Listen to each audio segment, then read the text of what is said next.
What's up, Foxtroters? Welcome back to the channel. Thank you so much for tuning in. If you're new here, welcome, welcome. If you're returning, hello. It's nice to see you all again. You guys look great. Yes, you person who just remembered that it's garbage day after you've already left for the day, and then you remembered that trash pickup only comes once every 2 weeks. You look great. I hope everyone's having a wonderful day. It's so nice to be back here with you guys. I've been a very busy foxy lady running around. I have school, labs, I have work. Well, besides this job here in the YouTube, I have a real job out in the real world as well, so I'm just juggling everything. It's going fine. Yes, I'm busy, and don't worry, I promise I'm getting sleep. But yeah, I'm just being forced to see how I perform under pressure, which, you know, once in a while is a healthy thing to do for ourselves. So anyways, without further ado, let's get into an r/anti-MLM trash video. I am so excited to bring it to you today. There's a little bit more story time in this one, so buckle up and get your popcorn. It's gonna be a good one. They've infiltrated LinkedIn. Today was rough. I got laid off from my job. I'm not writing this post for pity. I'm sure that many of the employees the company let go of were in a tougher situation than me. I'm in my 20s. I have no mortgage payments or children to take care of. I just wanted to share this because we tend to only show our successes on social media. We want people to know about our new titles and promotions. We make our lives seem like one giant highlight reel. But life is far from that. It's full of disappointments, rejections, and failures. So here's to keeping things real. Hashtag laid off, hashtag social media, hashtag work. You know, I just gotta say before we dive into the Hunbot who's about to ruin everything, I just gotta say real quick, like, I've been laid off from a job before, and yeah, it is a terrible feeling, but it is so real, and I have to just say I appreciate the OP so very much for this moment of real talk, because yeah, life has ups and downs, and that's okay. It's part of it. And to pretend that there never are downs is not healthy for ourselves. It's not healthy for the world. So anyways, I just, real quick, I just am happy for that little bit of realness. Thank you for that moment. Anyways, here come the Huns to ruin it, as usual. Independent beauty consultant with Mary Kay. Have you ever thought about being your own boss? Let me know if you want more information. Okay. So clearly that person didn't even fully read the post, because in the middle of the OP's post, they even say, we want people to know about our new titles and promotions. We make our lives seem like one giant highlight reel, but life is far from that. And then here comes the Hunbot saying, you want to be your own boss? Independent financial freedom.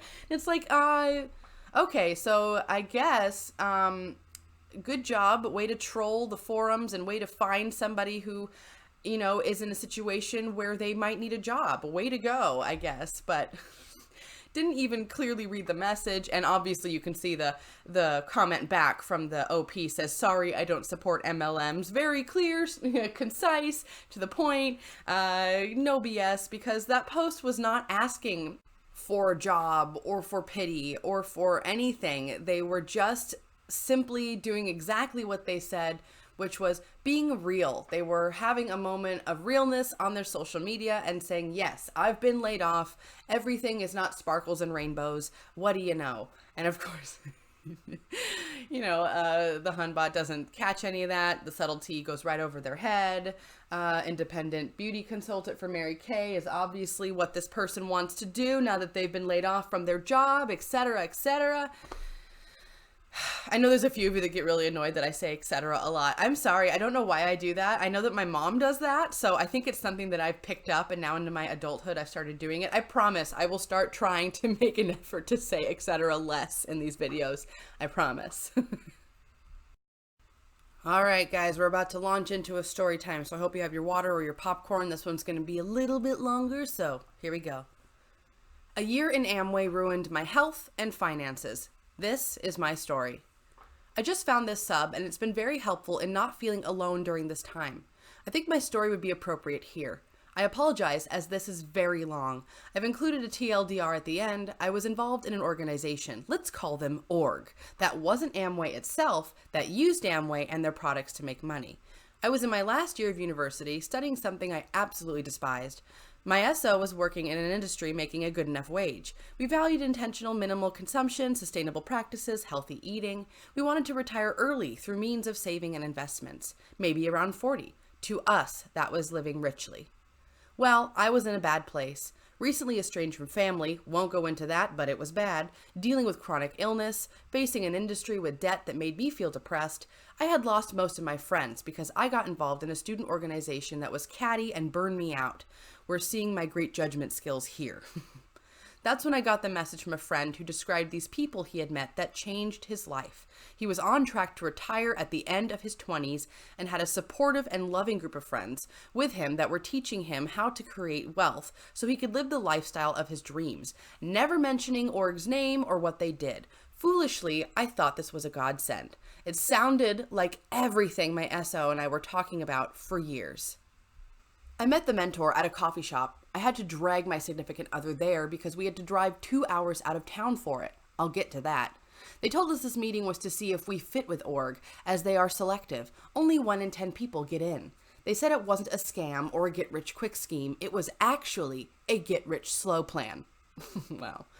I didn't really know what MLM was, so when they asked me if I knew about network marketing, I said no. They seemed happy about that because people that had heard of it needed to unlearn what they knew because it was wrong. I had encountered plenty of MLMs, but due to being raised in the middle of nowhere, I thought people were just really gung-ho about selling stuff. We went to 2 of their live meetings. Everyone was so nice. Man, we were lonely and it felt good. So we got cult friends. We got an offer and signed up that night. We were given gifts that I later found out I actually had to pay for. I'm sorry. And vigorously absorbed the material. We did everything just the way they told us to, making positive lifestyle changes. We got rid of our TV and stopped playing video games or listening to music. All things you were shamed for in Org. We made personal orders of $300 to $500 monthly of stuff that I really wanted to like, but didn't. But it's not about liking the products. It's about the fact that they pay you, $1 for every $300. Wow. The podcast had tons of people saying they thought the products were crap, but they ate/used them because money. And at the end of the day, I really believed I could live the fantasy they painted for me and was so thankful for Org. 3 months went by without any mentorship. We were spending about $100 a week in gas, tickets, and tolls just to go to the meetings, driving a 4-hour round trip because they were based in a different city. These meetings were supposed to be 2 hours, but always lasted 3+. You were expected to sit through all of it every week, even though it was the same thing. If that isn't enough, they had events after the weekly meetings that would run until 2 a.m. and weekend meetings every month. Sleep when you're dead.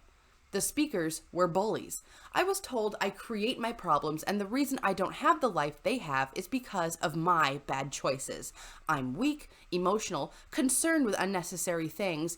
It's your choice, victim or victory, winner or loser, dream builder or dream destroyer. But everyone talked about blank credit card debt and boo-hoo, my mommy didn't feed me with a golden spoon. I never felt like I could relate to their struggles. With my history of abuse and undiagnosed PTSD at the time, I left every meeting in tears and cried the whole way home. I blamed myself for being weak. It gets better. My chronic illness is exasperated by sitting for long periods, and I was sitting for 7 to 11 hours those nights in the car and meetings with barely any food or water. They would have food at the late events, but I have to eat a special diet and couldn't have any. I was praised for my commitment. The audio started to ring around in my head, triggering my PTSD, keeping me up at night, punishing me. But I didn't want to be a quitter or a loser or a dream crusher, so I beat myself up mentally and threw myself more into Org to motivate myself out of sadness. I got rid of the TV and stopped using social media. I taped stuff up on the wall. I stopped really trying to socialize with anyone outside of Org unless it was to talk to them about Org. My health was terrible and I was in a constant state of fatigue. We went to our first conference and I found out a whole bunch of things we had been told wrong or not told at all. I found out the reason my upline was ignoring us was to see if I would chase them and earn it, even though I had made myself vulnerable to them. I thought I had earned their mentorship by being one of the lucky few who gets an offer. I felt really hurt, but maybe I didn't try hard enough. The dream, remember the dream? After that conference, 2 people from our team dropped out. They were quitters. Things were bad, and I ignored it. We moved to Org City to be closer. We paid rent for 2 separate apartments for 3 months because we wanted to move and get close to our mentors as fast as possible. They supported this. Another conference came and we had to travel. I didn't sleep for that full 72 hours and was puking and trembling from my illness. But I would go to the 8-hour-long speaking sessions. We couldn't bring food or water in the building, and I couldn't eat what was available for purchase. I remember being in so much pain and thirsty, hungry. My hearing was warped and the room was spinning, and I heard intense ringing in my ears. I couldn't sit up anymore and was basically crumpled in the chair. No one cared. If anything, I was ignored and then applauded for making it through. The last speaker was the org's founder. I was disgusted. The things he said were wretched. He had dreams of grandeur about org swing elections. He went on for 2 hours past the ending time. This was the final straw. I told one of my team members I wasn't feeling well because of my chronic illness. They said they hoped I got better soon. That's when I snapped. I ran out of the room and started sprinting down the street crying and blank, blank, blank. I was never going to get better. I have a chronic illness. I spent 5 months in the worst flare of my life. What savings we had built in the last year was completely destroyed, and now we owed the same amount in debt. I couldn't work because I was so sick, so I had no money or insurance. I kept running into team members that would ask me when I was coming back and how they missed me. Well, not a single one of you reached out to me in 5 months. Doesn't seem like you do. So I quit. My significant other and I had felt for a long time, but kept paying for those 5 months because of the dream. Turns out the dream is a nightmare, full of extremists and unhealthy behavior and coping mechanisms. Romanticized consumerism on steroids. People who think they have had hard lives, but really are just making poor spending choices. The thing is, we didn't even want that life, but they somehow convinced us we needed it, and once we had seen behind the curtain, we couldn't go back. I think in reality, we were just so lonely and sad that we took anything we got, even if it meant changing who we were fundamentally. It's ironic because now that I've let go of the dream, I can finally think about my dreams again. I am so happy I won't be a multimillionaire in 1 to 2 years. If you read all of this, thank you. I needed to say it and I have no one in my life to talk to. TLDR, met Amway people at a low point in my life and threw myself into it 110%. Spent a year in the organization and went to 2 conferences. Everything they did and said exacerbated my PTSD and chronic illness, and no one really cared. I blamed myself. My significant other and I lost all of our savings and forgot our lifestyle preferences and priorities for the dream. I now have no friends, no job, no health insurance, and I'm in recovery from burnout. Wow. What a story. Thank you so much for sharing. And first of all, you do have friends. You have this whole community here that you just shared your story with. You have a ton of people here that would support you and will listen to you. And if you ever need to talk about anything, this is the place to do it. I promise. There are people here who will talk to you and give you good advice. There's people who've been where you've been, believe it or not. I know it seems horrifying because your experience has been so traumatic, and I am so sorry for that. But unfortunately, there are many people that have been through what you've been through. So I'm glad that you posted this. I am so sorry that your PTSD and your chronic illness were exacerbated by this particular career choice. Well, career choice in quotes, but by the org. That's really terrible. Any job that asks you to risk your health for the job is probably something that's not worth it for you in general. And that's something that goes across the board, MLM or not. Any job that has you risk your health for the job, in this particular case, that's a problem. And it shouldn't be that way.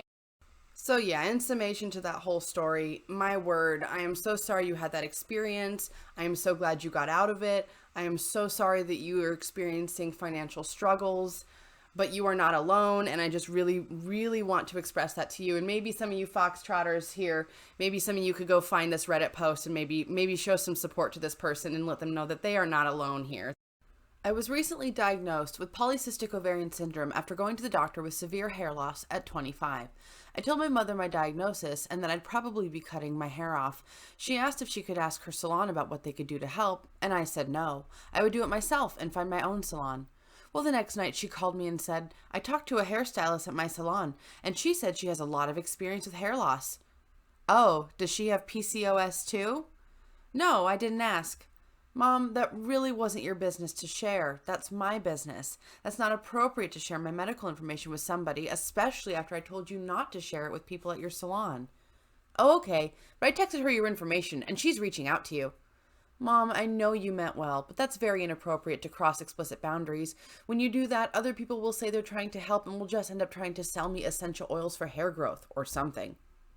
Oh, honey, she's a hairstylist. I'm sure she will just give you a haircut to cover your hair loss. I don't want a haircut to hide my hair loss. I want to cut it short, then cover it. And so on. I got a friend request on Facebook from the salon worker, and her job is listed as a Senegence distributor, and she's probably going to try and sell me their hair care line, which obviously won't work on hormonal hair loss. My mom's asleep, but I texted her this. I hope you know that the stylist sells Senegence, which is like Mary Kay, and she's probably just going to try and sell me this product with a link. For the future, this is why I do not want you to give my medical information or contact information to people, because they typically will just be after money, even if they mean well. I'm also still really upset because you shared it despite me explicitly telling you not to talk to your salon about this. It really makes me reconsider sharing any information with you because I feel like you don't respect my boundaries as an adult. Well, looks like I won't be disclosing anything to my mom anymore. Oh wow, I need to take a sip of water after that one. Hold on. Okay, for starters, my first reaction actually is that I'm sorry about the situation with your mom. I'm sure your mom meant well. I'm sure she did. I'm sure she really thought this was going to help you or something, I guess. But, you know, you had asked her not to share your personal information, and I get it. I mean, what you're going through is really personal, and it's not something you really want a bunch of people talking about and discussing behind your back. I totally understand. So I'm sorry that happened to you, and I hope your mom will come around and see the error of her ways, and everything will be fine between the two of you. But not surprised that the shady MLM person attempted to try to slide into that situation. I didn't know that Senegence made hair care products. I know that they are the company that makes Lip Sense, that lipstick that lasts forever. Which if you really want a lipstick that lasts forever, I mean, that's great and all, but that's a big commitment. Anyway, yeah, so I'm glad that you are someone who is intelligent enough to not worry about getting into MLMs. You're fine. I'm not worried about you. I am sad about your relationship with your mom, and I guess I hope in time that is something that is repaired. And to heck with that salon person. I don't give a hoot about what happens to her over there. But I do hope you and your mom are able to work it out at some point. Oh no, not one of these again. I feel like it might be inappropriate TMI. Oh, do I need to do this in the Hunbot voice? Yes, I do. I'm sorry. Where are my manners? I feel like it might be inappropriate TMI, but I just did something most people who wear lipstick can't say the lipstick is still on after. Don't tell me this lipstick ain't the blank, LOL. DM me for colors available. After 18 hours, lipstick is still on. I just blanked the blank, too. Gross. You guys, why do we keep seeing these posts? Okay, these Lip Sense posts with these nasty comments. This is so gross. I mean, I'm all for it. Have a healthy personal life. Have fun, you know, but like people don't need to see this. People don't deserve this. You know, like there's some things you just don't tell everyone. And it's so funny because the comments, everybody seemed to be more riled up about the fact that this person has a beard. And I could give a rat's butt if there's a beard on that person or not. That doesn't bother me at all. The only thing that bothers me is the disgusting tone of the post. And I don't know, I see these posts sometimes, these really gross ones that say things like this, and I just want to believe that they're satire, that they're a joke, and maybe they are. Maybe they are. I don't know. So, I don't know. The fact that this person has a beard, I don't care. Beards are cool. You want a beard? You want to grow a beard? Go ahead. You can go ahead and grow a beard. Do what you want. It's your life. You know what I mean? But what's not fair is telling people this type of graphic stuff online. This is just not fair. And this is really gross. And what if someone had kids and they were scrolling through the internet and they see this on like mom's page? This popped up on like, you know, mom's updates from her friends. It's just my mind can't handle it. Stupid. It's so stupid. It's time for everyone's favorite segment of the video. It's time for the wholesome moment of the day. Let's see who you guys sent over. Okay, you guys, I know this is a tough one. I know you're seeing what looks like a hungry, skinny dog on your screen right now, but don't you worry. Just stay with me. It's going to be worth it. All right, these next few photos were sent over by Rachel, so I'm going to read Rachel's words. When we found Daisy, she was under a year old and badly emaciated. She couldn't keep food down since she wasn't used to having any. She also had recent scars on her face from a dog bite. We gave her small but frequent portions of food, and within a week she was already looking healthier. She took to us immediately and has been the most loving and loyal dog we've met. Now, 5 years later, she is a happy and healthy pup with her loving sidekick, Marnie. We took Marnie in a little over a year ago when a family member found him in the woods as a little kitten. They are the best of friends, playing, sleeping, and sometimes even eating together. We all want to say thank you for your channel and the happiness you spread, as well as MLM awareness. We always need more of that. With love, Rachel, Daisy, and Marn. Or Mort, as my 3-year-old calls him. Thank you so much, Rachel, for sharing, and thank you so much for doing what you did there. That's a wonderful story, and while it was a little bit of a stressful moment to see the picture of Daisy so hungry and skinny, it was immediately 10 times more rewarding to see the photo of her looking so happy and healthy in her home. So thank you. And also to anyone who does want to send animal photos, which once again is to my email in the channel description, go ahead and send me a little blip about your animal. Go ahead and do that, because I find reading your words is a lot better than me just making up something and kind of like trying to feel what you guys are feeling about your animals. I think it's better if you tell me what to say. That makes a lot more sense, and it just feels more real. And anyway, that's enough of that. And if you're looking to get a new member of your family, I definitely recommend to Adopt Not Shop. Check out your local shelters, your local humane societies, donate if you can, volunteer if you can, and don't forget to spay and neuter your pets. And if you want to see a photo of your pets here, then go and send it to my email, which is in my channel description. It's also theburrowingfox@gmail.com. Go ahead and send me an email, and you will see your pets here eventually. Alright, Foxtrotters, that's going to do it for me today. Thank you so much for tuning in. If you liked that video, please hit that like button down below. If you have any good comments or suggestions, please leave that down below as well. I love to read what you have to say, and I love interacting with you all. If you're not already, hit that subscribe button and become a Foxtrotter. Come join the den. Den Mother would love to have you. And I'm going to link my Patreon here somewhere, and feel free to check it out. And if not, no big deal. I'm just glad you came to spend some time with me. Alright, folks, I hope you enjoyed that video. So good to be back making these. I know it's just been a couple days, but it always seems like so long if it's been a couple days. I definitely prefer to do videos every other day, every day if I can, so I'm working on it. And yeah, I am just a busy person lately, but I just want to say for the record, I am not complaining. I chose to do all of this. I am grateful that I'm at a point in my life where I'm able to do all these things, where I actually have the option to do it, and I couldn't be happier. Yeah, so thank you all for all of the support. You guys are absolutely wonderful. I could not do this without you. Thank you so much. And as always, folks, until the next video, take care.